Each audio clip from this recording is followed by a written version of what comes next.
Бабанов күнөөсүн мойнуна албайт. Бүгүн УКМК тарабынан коррупцияга айыпталып кармалган мурдагы өкмөт башчы Өмүрбек Бабанов өз күнөөсүн мойнуна албайт. Бул тууралуу анын жактоочусу Амантур Абдрахманов билдирди. Анын айтымында Бабанов премьер-министр болуп турган учурда эч кандай зыян келтирген эмес. Бабановду суракка алгандан кийин кармаган ал өз күнөөсүн мойнуна албайт. Анткени укумдар боюнча ал туура эмес чечим чыгарган эмес, дейт Абдрахманов. Булак медиа центр KG. Министрлик дарыгерлерге жеке клиникада иштөөгө тыюу салууну көздөп жатат. Саламаттык сактоо министрлиги мамлекеттик ооруканаларда эмгектенген медиктерди жеке клиникада иштөөгө тыюу салууну көздөп жатканын министр Алымкадыр Бейшеналиев Жогорку кеңештин бюджет жана финансы комитетинин жыйынында билдирди. Депутат Бурун Аманова мамлекеттик ооруканаларга жеке клиникадагылардай шарт түзүүгө эмнүү жолтоо болуп жатканына кызыкты.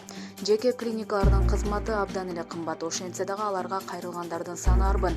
Ал жерде мамлекеттик ооруканаларда иштеген эле адистер эмгектенери белгилүү. Мисалы, адис түшкө чейин мамлекеттик, түштөн кийин жеке клиникада болот.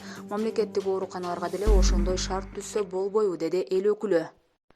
Бейшеналиев депутаттын көтөргөн маселеси актуалдуу экенин айтып, мамлекеттик ооруканаларда иштеген медиктерге жеке клиникаларга барып элди кабыл алууга чектөө киргизген демилге көтөрүүнү пландап жатканын билдирди. Сиз туура айттыңыз, дарыгерлер эртең менен бейтаптарды мамлекеттик ооруканадан кабыл алып, бирок акча алыш үчүн жеке клиникага жаткырып коюп жатышат. Мындайга жол бербөө үчүн депутаттарга сунушубуз бар, деди Бейшеналиев. Ал эми депутат Аманова чектөө киргизүүнү эмес, дарыгерлерге шарт түзүп берүүнү суранып жатканын айтып, аз айлыкка иштеген дарыгерлерди түшүнсө болорун кошумчалады. Булак Спутник KG. Акылбек Жапаров министр болуп дайындалат. Акылбек Жапаров экономика жана финансы министри болуп дайындалат. Бул тууралуу Супер KG порталы өздүк булактарына таянып билдирди.